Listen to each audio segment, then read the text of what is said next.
So today is Wednesday, our general topic day, and today I decided to talk on duty because we hear this word all the time. Do your duty. We tell our children also, do your duty. What is duty? Is every act a duty or not?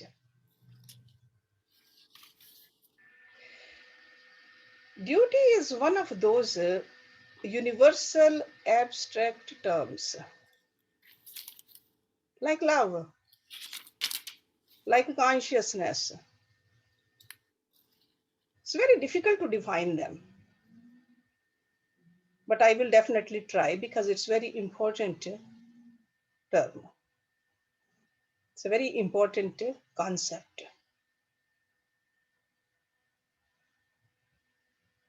Sometimes you understand these abstract ideas not just with a few words, but with some words and with some stories also. That's where the clarification comes. In Hindi, it's said duty is called Karttvay. A lot of people think duty means dharma. Duty means Karttvay. So Karttvay kya cheez hai? See, duty is also part of dharma, but dharma is not just complete. It's not complete just with the duty. So duty is only one aspect of dharma.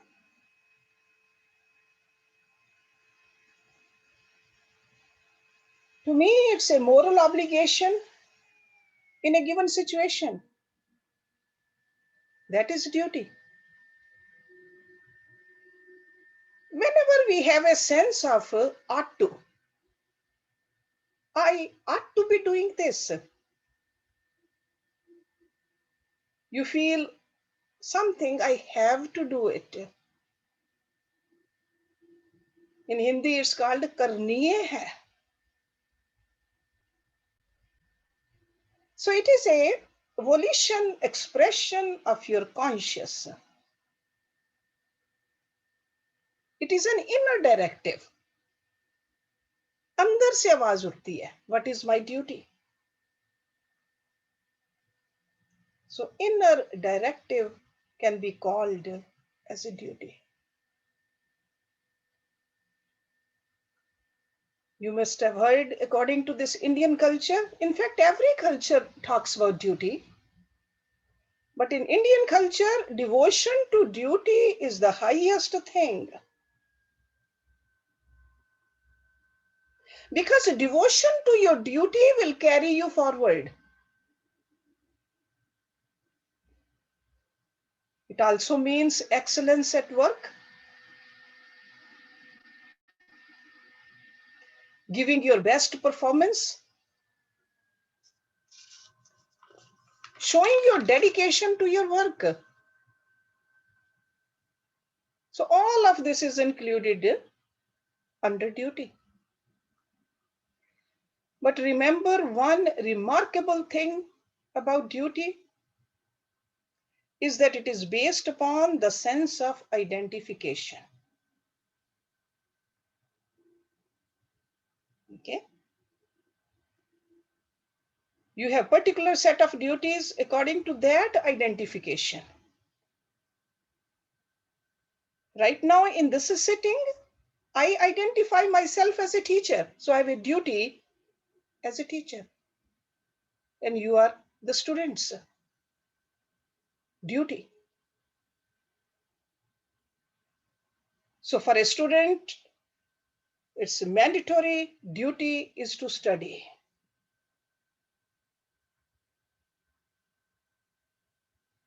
For a teacher, for a doctor, there are certain sets of duties. Those duties they must perform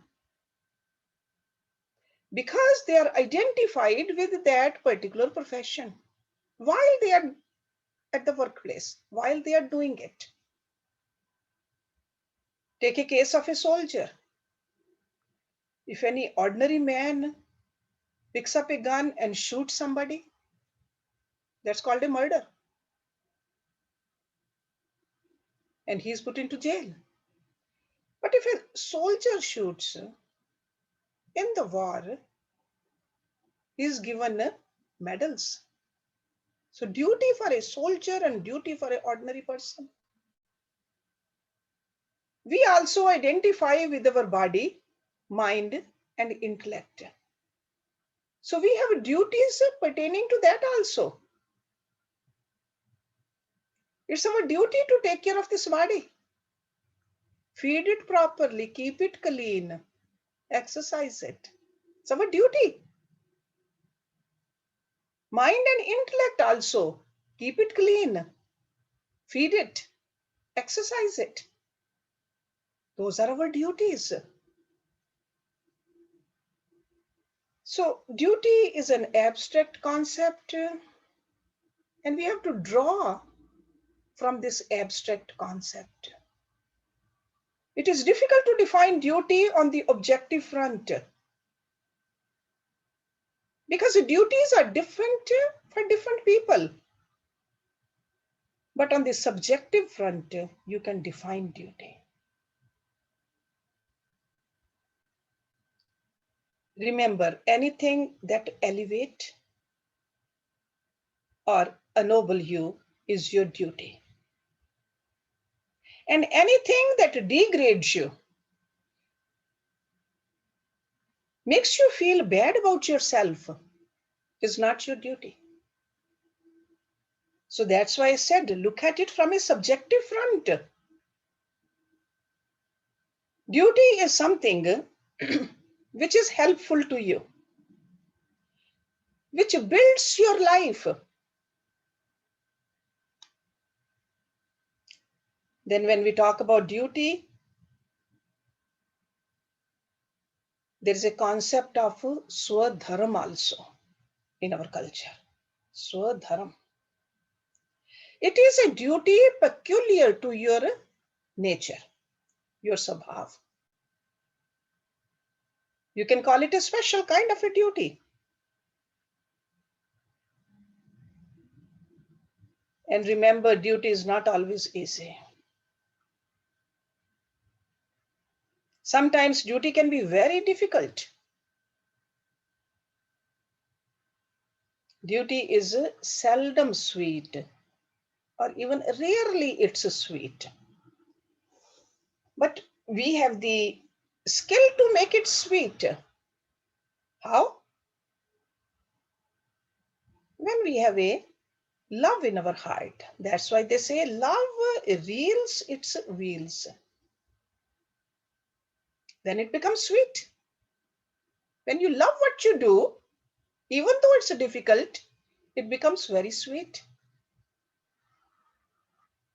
Sometimes the duties we need to do may not be to our liking. And sometimes we don't even have any inclination to do them. It's almost like a karna pad raha hai. But according to the situation, because it is your duty, you have to do it. That's why they say intelligent is a person who can do his duty with gusto, with joy, with happiness. Accepting the duty in this manner. Because you have to do it whether you do it cryingly or whether you do it happily.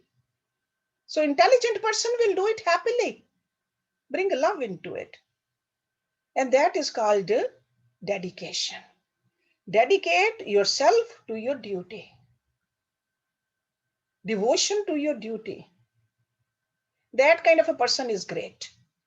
Those are the real leaders. That's why these are the qualities seen in a leader. And this is very much part and parcel of our culture.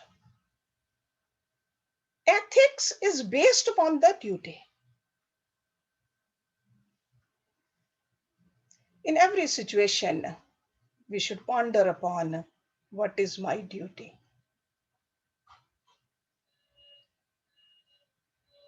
Normally, we think that if somebody asks us to do something, then we'll do it. And we say, किसी ने मुझे कहा तो है नहीं करने को, क्यों करूं? That is not the proper attitude. It's not a good way to live. We should constantly think about it. What is my duty in this particular situation? That is ideal. Then our actions will be good. We will be reliable. Only if you think before you jump into it. If it's pure impulse, you will never know where your actions will take you. So we have to constantly think about our duty in particular situation. So whenever you are in a situation, you are puzzled, enigmatic, think about it. What am I supposed to do? What is my duty? If you read about the great historical heroes, they had a total dedication for the duty. They were not looking at other people. They were not looking at the opinions of other people. They were not looking to become popular. They were only duty bound. So to become a center of reliability, you have to be dutiful. मेरा कर्तव्य क्या है? कर्तव्य. See, when we look at the word कर्तव्य, it really hits home. Duty, कर्तव्य. That should be paramount if you want to be an elevated person.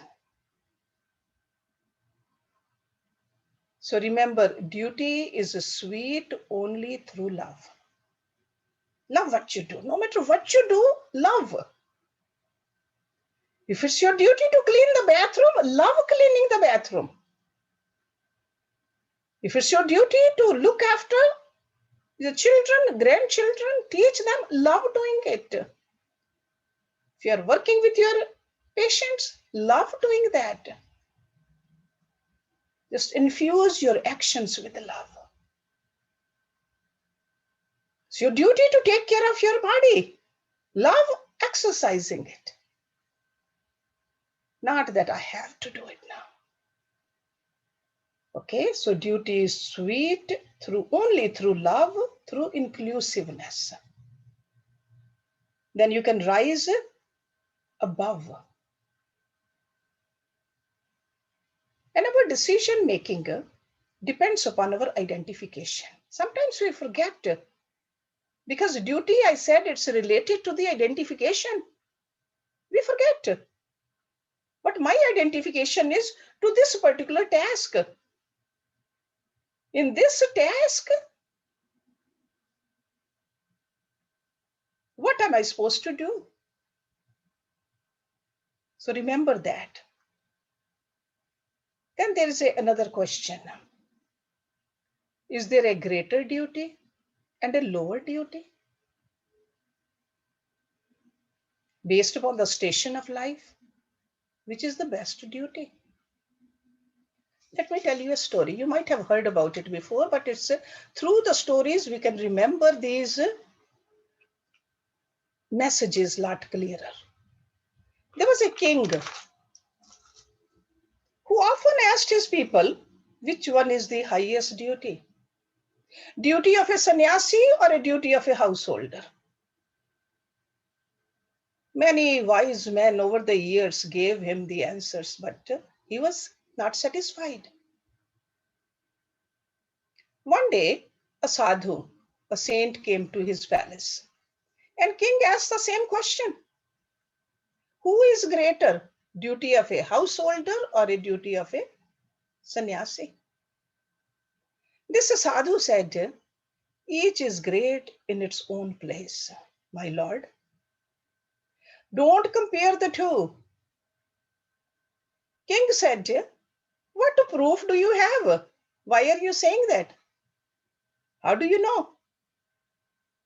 Sadhu said, come with me. I will show you. He took him for a long walk in another kingdom. There was Swambar going on. And you're all familiar with Swambar, where princess chooses her own groom.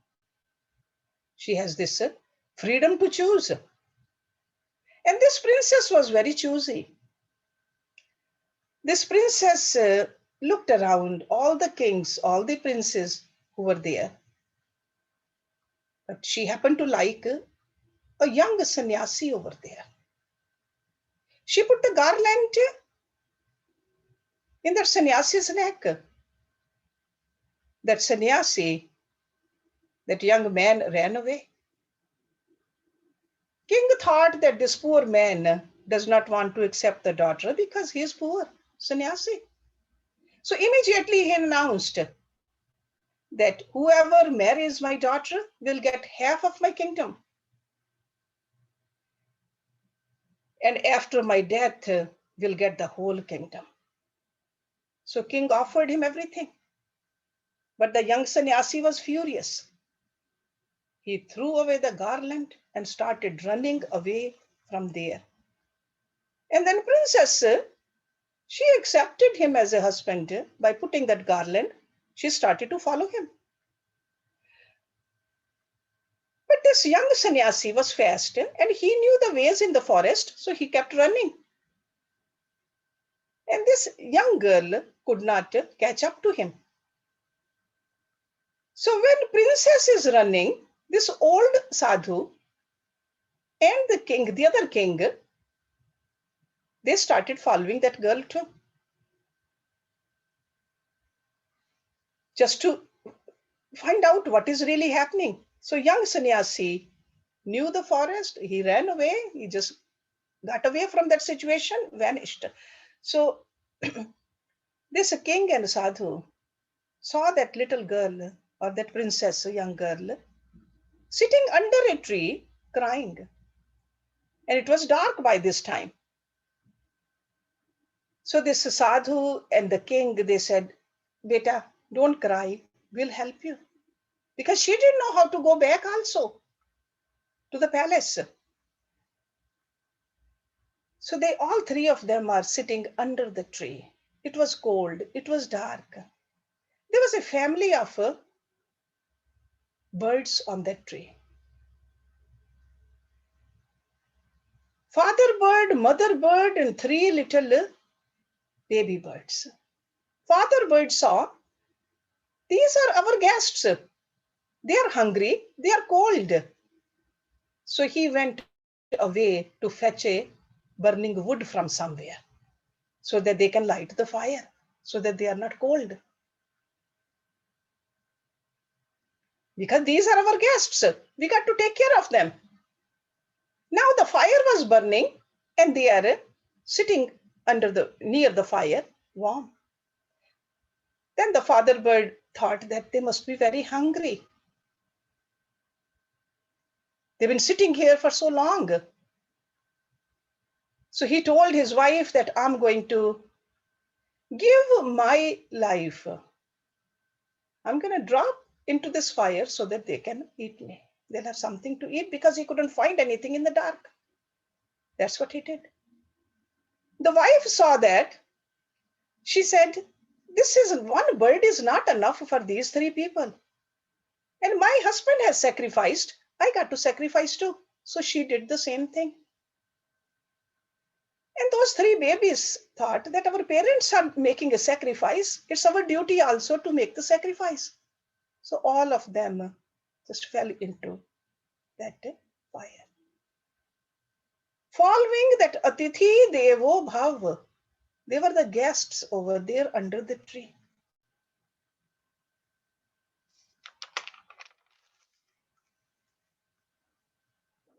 Of course, these people did not eat those birds.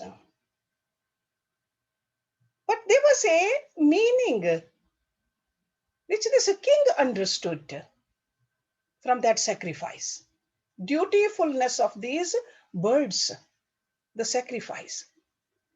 Next morning, they showed the princess back to her palace, and Sadhu told the king, "My lord, if you identify with a householder, you must be like these birds." Sacrifice. And if you identify with sannyasi, you must be like that young man.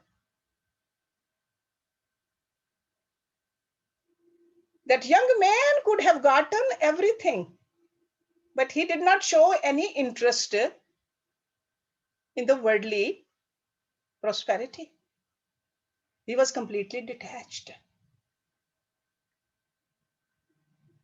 So each is great in its own place.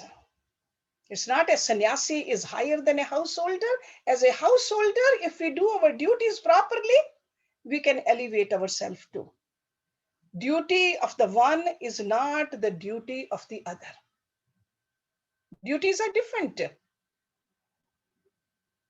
Any duty performed with complete dedication will lead you to the highest. You're all familiar with the other story I always tell you, the butcher and the lady, the same thing. So when the duty is performed with detachment, with love, with dedication, the duty will take you to the highest level. That's why it's said, your duty is your param dharam. Because a person who keeps a duty as a param dharma is predictable, is reliable. Because the other people will know what will this person do under any circumstances. Concept of duty is very important for a karam yogi. If you think we are on the path of a karam yoga, concept of duty. A karam yogi will always do what is proper, what is uchit. Not what pleases him, not what pleases others, not what public opinion says, but what is the right thing to do, right duty. So we have to have a clarity of mind, because a sense of duty augments human evolution. As I said earlier, it is recognized in every culture. Instinctively, we know that if a person is not dutiful, and we know that person is not reliable. Look at your own life. If your parents hadn't done their duty, where would you be today?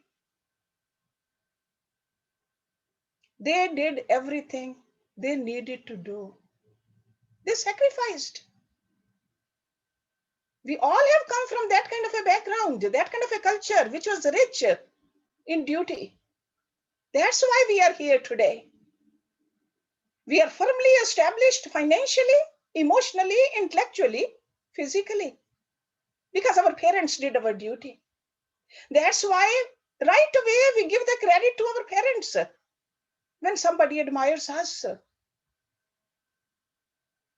If every person did their duty, this world would be a beautiful place. Last week I talked about the will, the Sankalp Shakti. Will is for this. Karni is for Karttvay. That's why the parents, they need to look at the aptitude, inclination of every child. If there are 4 children in a family, each child can have a different inclination.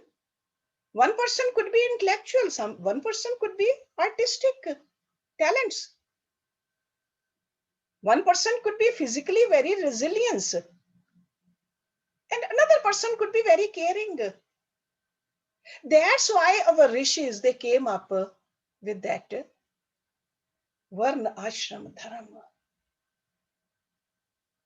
This was the basis of our culture.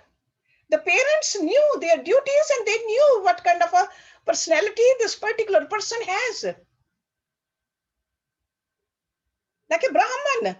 In the same family, there's a Brahman, there's a Kshatriya, there's a Shudra, there is a Vaishya in the same family. That's how this Varnashram was.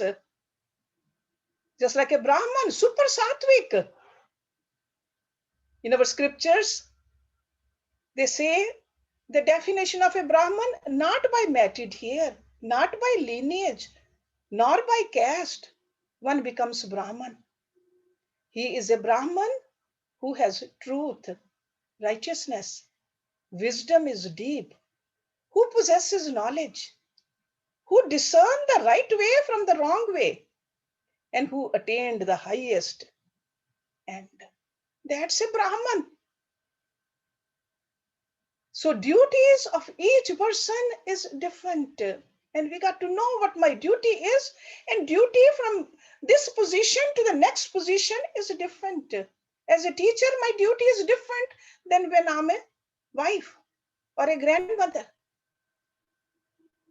or a daughter or a sister.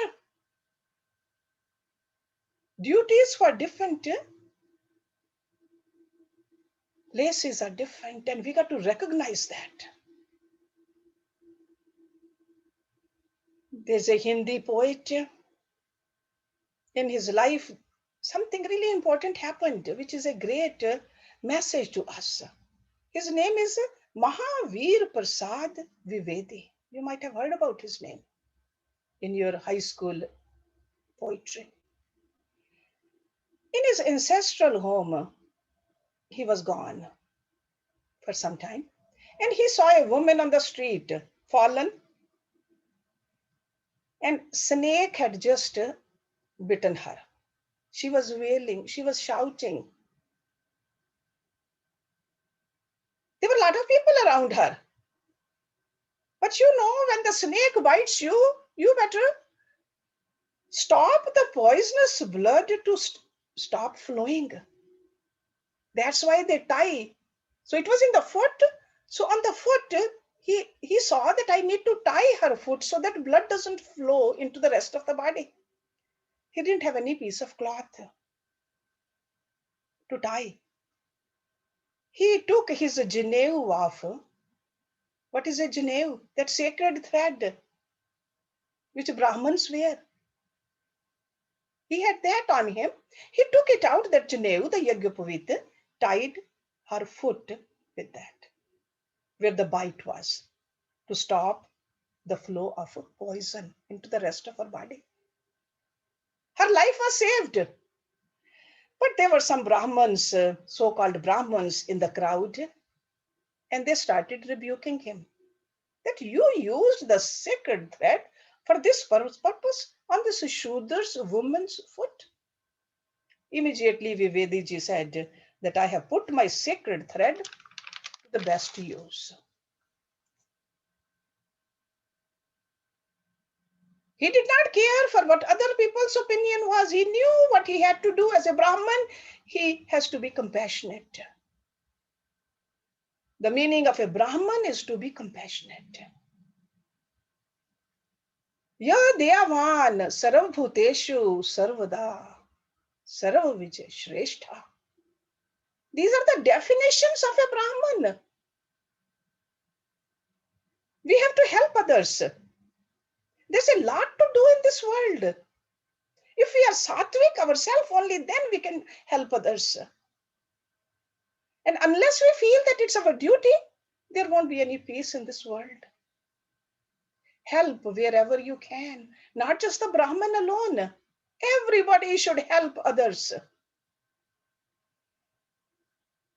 We need to know how to contribute in this world. Even Lord Krishna said, even the wise people, 3 things they do: tap, dan, and yajna. This is necessary for everyone for their evolution, to become better, to purify themselves. See, this is the reason we study scriptures, so that there's a more and more clarity of our duty. Because certain places, It's given as a directive, and in the other places, it's explained even more so. They have explained it with the help of the stories. So clarity has to be there. What is my duty? How can I contribute? How can I help others? Because that is a duty of every human being. Some of you have studied Taittiriya Upanishad with me. Taittiriya Upanishad very clearly that Rishi is telling us the way to contribute. Because contribute we all must. Shraddha deyam, ashraddha adeyam. Shriya deyam, hariya deyam, bahe deyam, sanavida deyam. Deyam means giving. Wherever, whatever is to be given should be given with faith. Shraddha. Not without faith.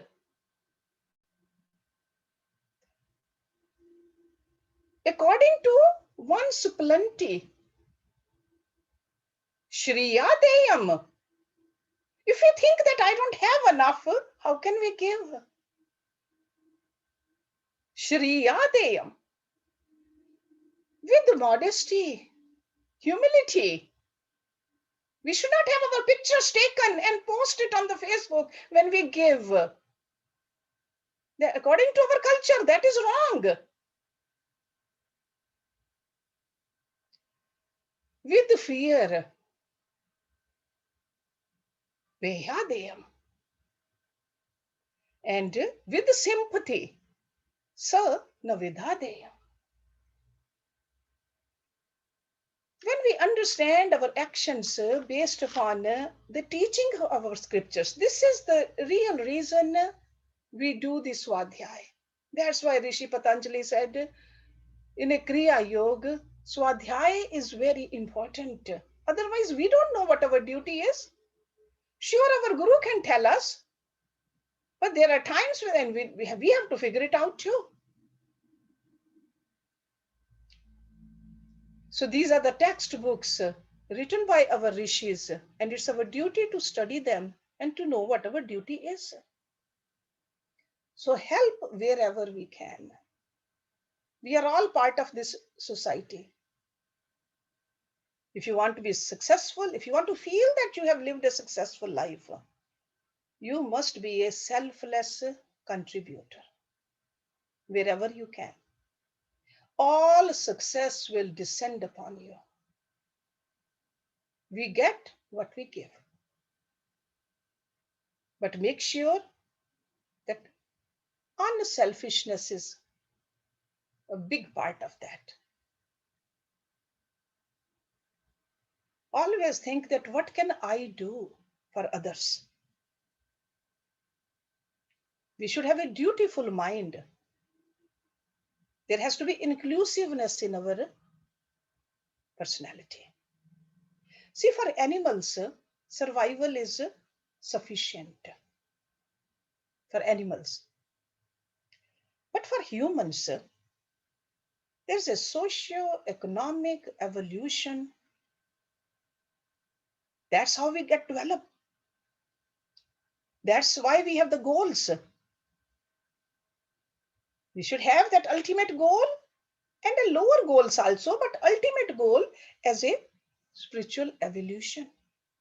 Because it's a ladder of evolution. We can see that just from our structure also, head up, feet below, erect body. We got to make sure that we follow this. We say that we are brilliant, we are very intelligent.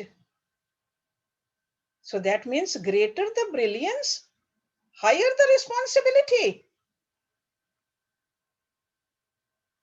So if we think we are very brilliant, we are smarter than the animals or the plants, we have a greater responsibility to protect them.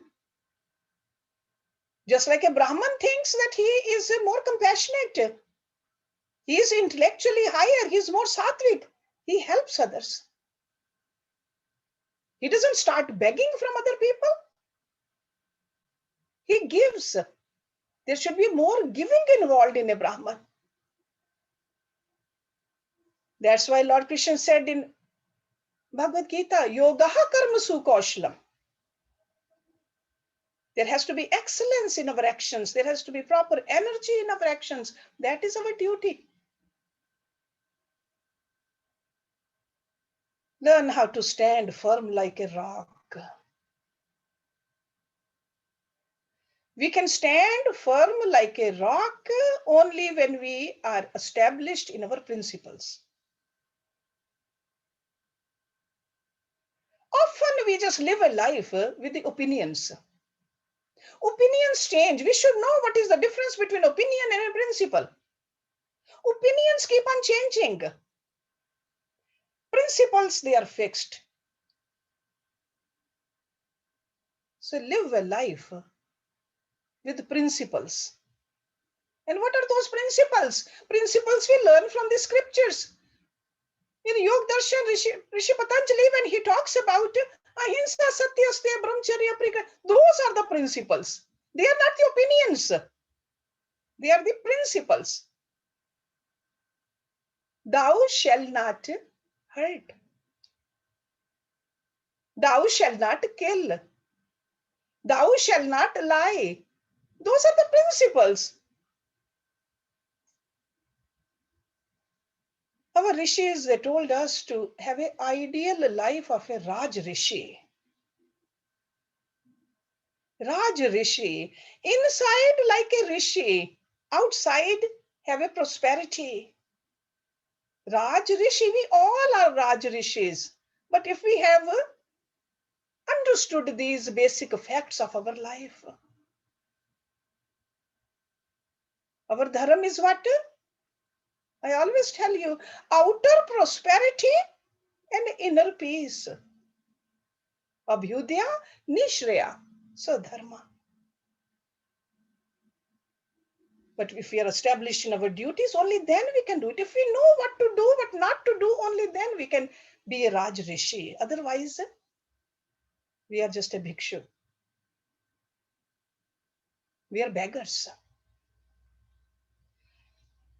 Service first and service last. And in order to do our duties properly, there has to be an emotional security.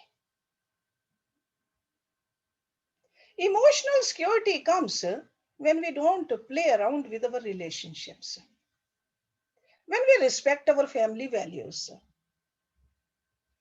That's why it said that inviolate family relationships. Then there's an emotional security. So whether you study the Upanishads, I would say, and you study the Bhagavad Gita and Rishi Patanjali, these are some of the scriptures where you get clear direction. What is a duty? Why should you be duty bound? And if you are duty bound, what do you get? You get godhood. You get godhood, the ultimate purpose of life. Most of you have studied Bhagavad Gita, 18th chapter. Lord Krishna talks about it a lot, about duty. He says we got to stick to our duty. Swe swe karmanya bhirata samsiddhi labte nara. You will find perfection only when you do your duties. Swakaram nirtaha siddhi yatha vindati tat shrino. So he keeps on repeating this again and again and again. And that's how everything we do becomes yoga. Our work becomes our worship. Just like Swami Vivekananda ji said, your work should be. But if we do the work just for ourselves, selfish work, that's not a worship. It's a worship only if we do it duty bound. Only then your action becomes worship. So no matter what, you must do your duty. And this is also our duty, to study the scriptures. That's also a duty. That's where you get the guidelines. Okay, so I'll stop it here. If anybody has any question, I know I can talk and talk more about it, but there is some message I wanted to give you so that you can contemplate on it. Try to just dig something out of this 45 minutes talk. Okay. Yes, Jyoti. Neetu, you have a question? Yeah, Harshi, namaste. Namaste, Neetu. It's such a beautiful lesson today of duties, but I'm still confused that I know duty, you talked about duty with love, service. There are so many aspects to finding out what is right duty, and the beautiful message about the Rishi who took out the Janio. So we don't even know about much about our duties. Like we have never understood what our true duties. Mm-hmm. And how do one find within you what is my, I mean, those values are scripture values, satyam, ahamsa, those are very higher duties. Lower level, what would you say, where should we start to look inside? Where am I doing my duties rightly? Okay, you are a mother, Yeah, grandmother, yeah. wife. Mm-hmm. So whatever role you are playing in that Uh-huh. particular moment, do Uh-huh. that properly. Okay. Okay. Just like I said in the beginning, every action is not a duty. Okay. When we over involve, overspread, clarity goes away. I see. Okay, we got to remember which stage of life we are in, Okay. what my limitations are also. Yeah. Yeah. So normally, simpler the life, more Mm-hmm. clarity you will have. Lot of Okay. people, they just keep on running a very fast-paced life, Mm-hmm. Mm-hmm. and they are trying to be the people pleasers. That's Yeah. why I mentioned that word. The when we are duty bound, it's not that we are not pleasing others, but our aim is not to please others. I Our see. aim is to do our duty. Okay? And then it's a guru's duty also. Gurus have duties too. See, Oh, like Lord okay. Krishna opened it up for Arjuna. Bhagavad Gita is filled with these messages. Uh-huh. Okay, so Guru tells, and we should open our heart to our Guru. Whenever there's no clarity, ask the Guru. Okay. Guru Okay. will tell us what to do. Yeah. Guru will not do it for us, but Guru will definitely show us the path. Okay. Okay. Because Guru has the clarity. Yeah. And then we should have a faith in a Guru and do it without arguing. I see. Okay, so that's the purpose of Guru. See, Lord Yeah. Krishna kept telling Arjun, do this, do this, do this. But he was not listening to him. Ultimately, Lord Krishna said, okay, all right, I have told you what I needed to tell you. Do as you wish. He said, okay, all right, now I'll do what you told me. Yeah. So that's a very clear message for us. Okay. So why we want guru like you? We listen to you, respect everybody. But when the time arrives of the test, we all falter. We fall into the ego demand, and You said it, ego, because we think we know more than Guru. yeah, yeah. Who is that person? Looks like us. How can she tell me? Ego. And then who is the sufferer? Us, the We are. ego Not again. the Guru. Ego. Guru doesn't suffer. Yeah, Guru is firmly established. yeah, Okay. So yeah. our ego, we got to watch for that also. That's our duty too. Okay. Okay. Thank you. Yes, Jyoti. Nishta? Hanji, thank you, Jyoti. Namaste, everyone.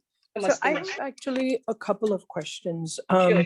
One is you used love and non-attachment in very similar terms.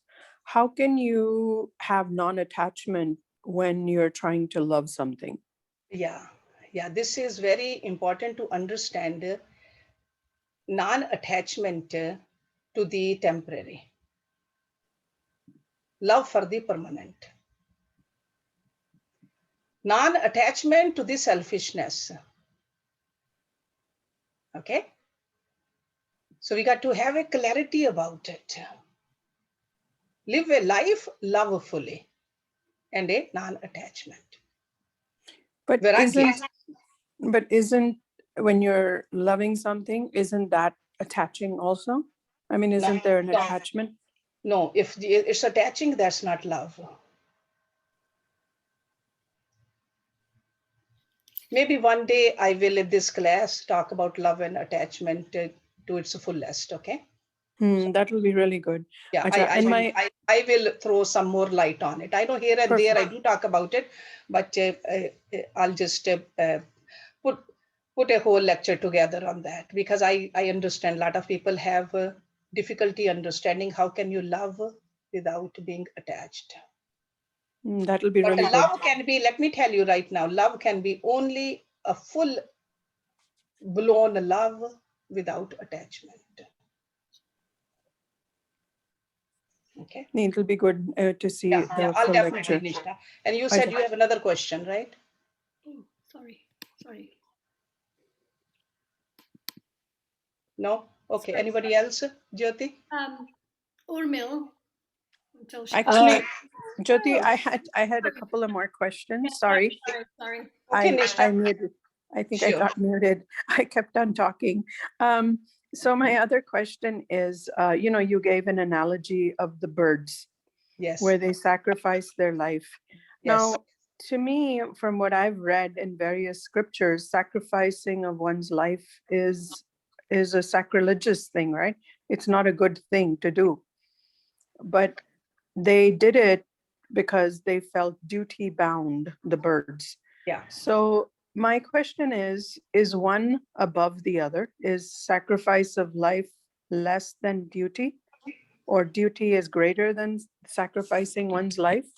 Yeah, no, even if you have to give up your life to do your duty, we should. Don't the soldiers do that? They give up their lives for duty. Duty is higher than the life. Okay. Okay. It's like one thing is, yeah, you commit a suicide. That's a different thing. That is out of desperation. But when you are doing it for the higher good, then it's a sacrifice. And that's a duty. Okay. Yeah, that's clear. That makes it clear. Yeah. And my last question is, when you look at various religions, and actually somebody who is Sikh was talking to me about this. When you look at the Muslim religion, the Sikh religion, or Christianity, they all have very clear-cut, you brought up donations and, giving ideology of charity and so on. And all three religions have very clear-cut edicts, where they say, Muslims, they say, that a certain percentage, even Christianity, they say a certain percentage should be given away. And Sikhs are known for their, giving away. But in Hinduism, it's really not that clear cut. And I mean, it's why is it not that clear in Hinduism? Why is it not something which is touted as part of the? Okay, I think, to me, I think it's very clear.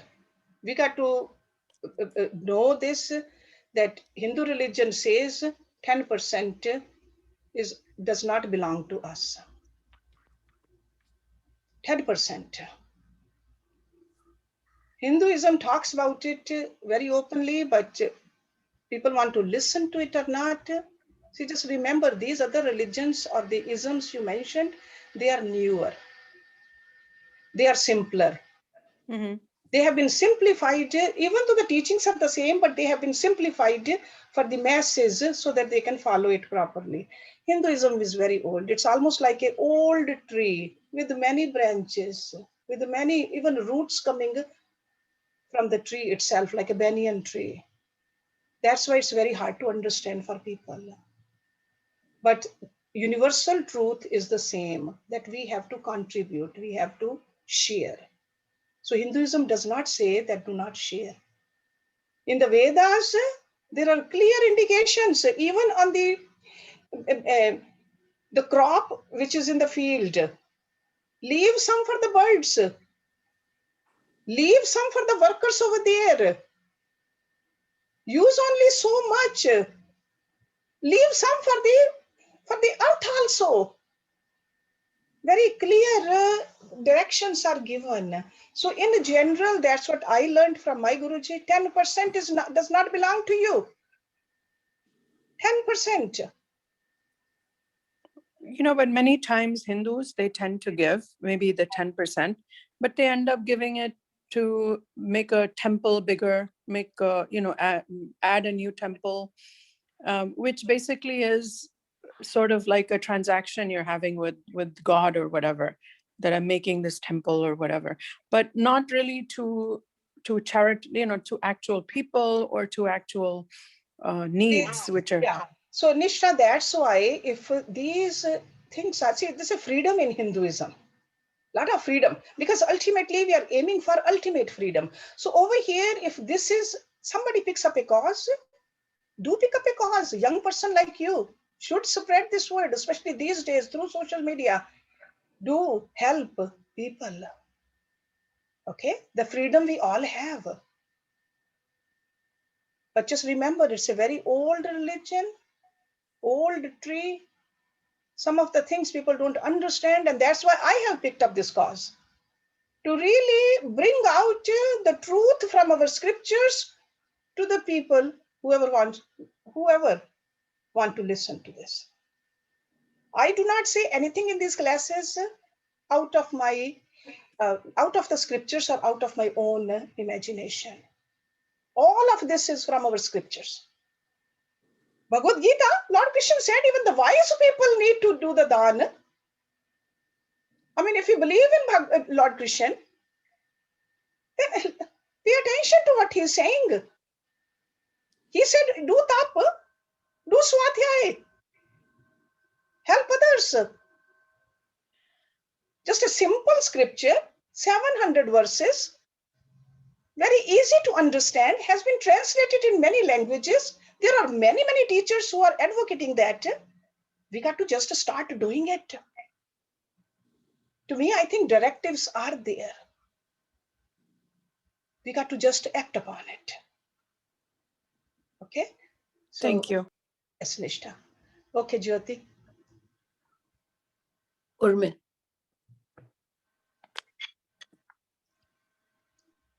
Okay, Harji, Yes. you were talking of non-attachment and love. It was a very timely talk, because I just wrote, I'm in the middle of writing a poem on Can't Get You Off My Mind. And I have this poem going on and on, Can't Get You Off My Mind, no matter how much I try, and blah, blah, blah. And then I said, I found that it is this abstract love seated deep in the roots of my heart that I cannot take you off my mind. And I'm now writing about love, love, love, And then I said, that means I'm attached.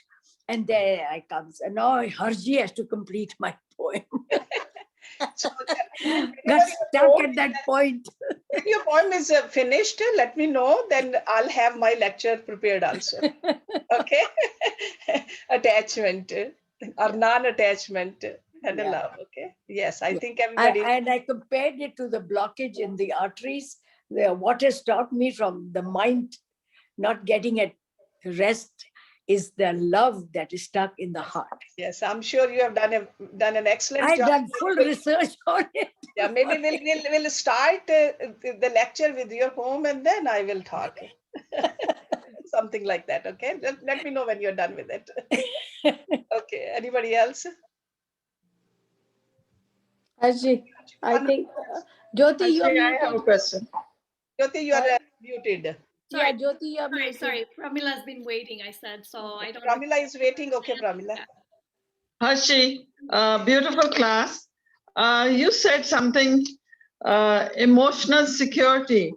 We don't play around with relationship. Could you just talk a little bit more on that? Yeah, because emotionally we are attached to our family, kids and kids. That's where the emotions are. So if we do not lose ourselves over there also remember our duty. Do not lose yourself emotionally. Could you please expand on that? Yeah. You see, like we have a duty as a daughter, Okay. duty as a sister, duty as a wife, Uh-huh. duty. So remembering what my role is in that particular relationship, just do that much and do it unselfishly. And remember what my goal of life is. Goal of life is not that relationship. Goal of life is going through the relationship and evolving yourself up. Because emotionally, if we get attached, then we are not raising ourselves up. So if one of the relationship needs a lot of attention, so I just give it up or what? Yeah, if that relationship is taking too much out of you, yeah, you got to draw the line. And other relationships are being ignored. So it's like a clear mind, calm mind. We can see that where I need to use my resources. Okay, so like a whole picture has to be in front of us, whole picture.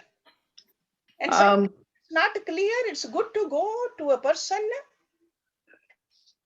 whom we look up to.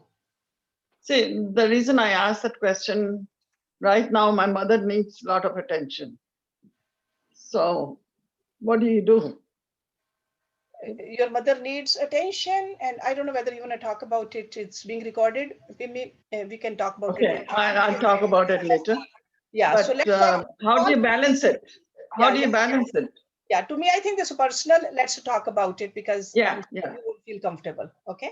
Yeah. But we Okay. can talk about it. If you feel comfortable with me, call me. Yeah, okay. Thank Yeah. you. Poonam? I think I lost the train of my thought. But I was listening to Nishta and her question about why doesn't the Hindu religion dictate how much we should put aside. And I'm thinking putting it down would be so, like Harji said, it would make it so small, because we are supposed, I think that's a starting point, because we are supposed to look at the whole world as connected to us, and just putting 10% or 5% makes no sense. We are supposed to put all of us, all of our being in giving, not just 10%. Once the religion says 10%, then you're just stuck at that 10%. And it is not just monetary, I am thinking. They're asking you to put all of yourself in giving, in sharing. So to put it down, or just give 10% and then you're absolved of all the sharing part, you're done your duty. I am thinking Hindus would be too simplistic to say that. It is not. But I Poonam, think they're looking Nishta at was- for you to yeah, give but all of yourself and forget about that 10%. They yeah, want you to give all of yourself. yeah, but So Nishta's point is well taken too. She says Hindus don't do their duty. That is true. that's a separate story. I am Yeah. saying why it wasn't dictated. That is the I am No, thinking. but 10% is dictated. It is mentioned. Yeah. 10% is that's like a rule they have given in the Vedas that we should. That doesn't belong to you. Then if you want to go above and beyond, they don't stop you, as you said. Sure, ultimately we are supposed to give all, just like those birds. They gave everything. That's what I'm saying. That They religion gave is everything. So, our religion is asking us to give all of us, because nothing really belongs to us anyway to start with. nothing So belongs to us. from That's that right. point of view, asking for 10% would be too foolish. That's my thought process. Maybe Now, I'm 10% wrong. can also mean 10% of your food that you cook, share with somebody, or whatever you do, 10% of it, just give. 10% of time also. anything. Freedom of And any day, 10% of the time should be given to others. So 2.5 hours seva every day. So it's not just only money alone. Exactly. It's every part of, if you want to evolve. Yeah. It's for the ultimate purpose of living a life dutifully is to evolve. Only then we'll move higher. Okay. So, but if you want to stay where we are, choice is ours. Right. But So anybody else? Yes, Manju. Hershey, sorry, you heard my voice. Yeah, but I am just saying, Hershey, I really see that Indians are probably, I mean, again, maybe it's my judgment, most attached to family, one of the races. It's just most of us Indians are limited to their family, stuck, Yeah, they glued to think, their family, yeah, you know, me Manju, and they mine. think that is by being, see, clarification is not there. They think attachment is a duty. So And this I sometimes I feel like I don't do anything because I just feel people are so much me and mine, and you and yours is different. yeah. And I see in Indians, as the kids are grown and more, the attachment is worse. Yeah. And that feeling, I also, my kids are the best, or things like that. All that. The attachment is stronger and stronger. Yeah. So once we know this is the problem, we got to work on it. Yeah, when the kids were little, you just looked after them, and you just made sure they were doing the right thing, walking the right path. And there was only that much time in your life also, because they needed a lot of time. But I think as we get older, a lot of us, I think, are just totally glued in that. Yeah. So that's why we got to remember, even walking, if you don't detach with one Yeah. foot, move forward. So Yes. this is needed for our growth. Yeah. Okay. Yeah. Or if we are climbing the stairs, can we reach up there without detaching from the lower step? It's a beautiful example you're Yeah, we giving. got This to foot. detach to go up. Okay. So Yeah. duty is to put our foot firmly. If you don't put our foot firmly on one step, we can definitely not go up. So that is the duty at that time. Watch, keep your eyes down, look where you're going, but detach also at the same time. See, this has to happen in life also. You have to learn from these Yes. examples of life. Okay. Yes. Hershey, I have a one comment. This is my understanding. I think at least I never understood the word attachment to family, friends, social, house. But as I'm doing, I mean, everybody knows I do a lot of silence. In that, I finally understood that attachment word is very vague. It's not very clear to us. And the only way I understand is the attachment is I'm not attached to family, friend. I'm attached because my ego is attached through uh, all these connectivity. And when I don't get that back love and my expectation of attachment is which is what I see it as ego, expecting my husband to be there for me or my children. And when that doesn't happen, expectation attaches to this attachment of the ego. So I think ego is like a spider web. We don't understand. It's like hooked into so many Yeah. things. Yeah. The real cause of all this is ego, as you said, because that is the very first evolute. I see. That is the strongest, the biggest, and the subtlest ego. Okay. Okay. So, yeah, I mean, I'm glad that you guys are thinking it through and going it and trying to learn and trying to evolve. That's good. Yeah. This is the journey. This is the journey. Yeah, it's a journey. You all have great points. I appreciate that truly. I mean, Namaste, Hershey. This is Padmini. I Namaste, just have a Padmini. quick question.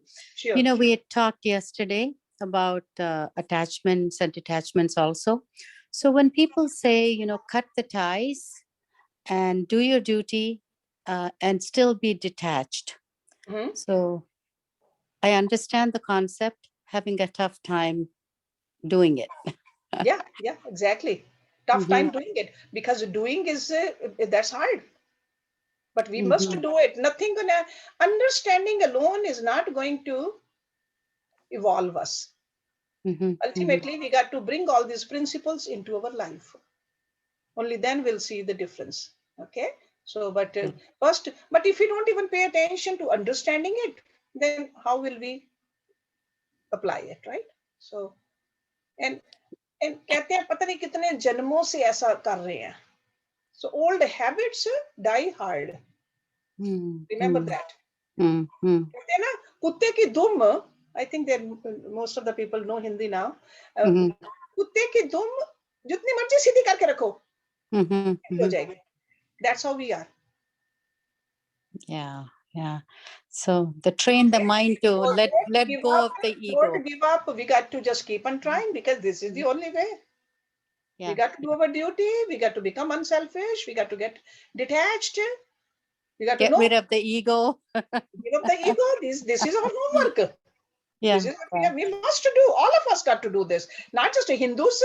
This is as human beings. It's not a separate dictates for Hindus or separate for the Muslims. No, those are just time-bound things, little directives here and there given. But universal truth is this, Yeah, yeah. which Thank goes you. beyond time, beyond place, beyond creed, beyond race, beyond gender, for everyone. Okay, it's nothing about whatever we talk about in these classes. It's not about Hinduism actually. It's not about Hinduism. It's the Vedic culture before any ism came. So all of this is mentioned in the Vedas. So sure, some isms they took it out, simplified it, told their people, and that is good that those people are listening. But we call ourselves belonging to a Vedic culture, so we should follow it Okay, too. I think what we are missing is the religions, because they have been founded by somebody and there's a leader, they are recent, they are doing marketing, okay, which Hindus have never preached. Okay, it's something personal, you do it, that kind of thing. But this marketing is what is needed, I think, in our case also. If our people are not following, we got to do a little marketing. I think Jyoti wants to leave. She has a work to do. So, Thank you, Hershey. Thank you. but anybody, any question? I think today is what, Jyotika's birthday? Yes. I just- Yesterday.